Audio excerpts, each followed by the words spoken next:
Hi, this is Bill Watkins.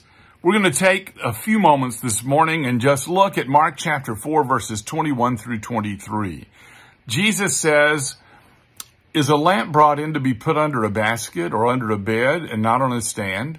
For nothing is hidden except to be made manifest, nor is anything secret except to come to light. If anyone has ears to hear, let him hear." I want you to think about what that means. It means, first of all, that truth was meant to be seen. It would be one thing to believe the truth and say, I'll just hold it inside and not say anything about it at all. If that had happened, Luther would never have mailed his 95 Theses to the door in the Wittenberg church. It cost him the threat to his life, almost cost him his very life, but he believed that truth was meant to be seen. It's meant to be proclaimed. It's meant to be taught.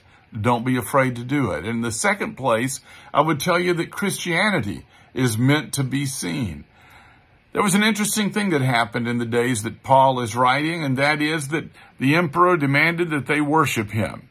And if they didn't, they could very well be killed, not just out of a job, but out of their life.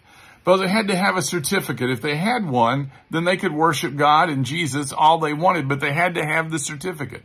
We have copies of those. Here's one right here. To those who've been put in charge of the sacrifices from Inaris Zacchaeus from the village of Thexionis, together with his children, Elias and Hera, who stay in the village, we sacrifice regularly to the gods, and now in your presence, as regulations demand, we've sacrificed and poured our libation and have tasted the offerings, and we ask that you give us the required certificate. May you fare well. And then it followed with this: we, Serenus and Hermas, have witnessed your sacrificing.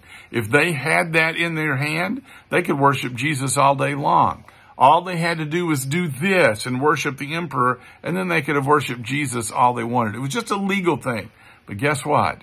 Thousands of Christians died because they refused to have that certificate, because they refused to sacrifice to Caesar when they believed there's only one Lord, and his name is Jesus. They stood up for their faith because Christianity is meant to be seen. So is yours. Let it be seen today. God bless.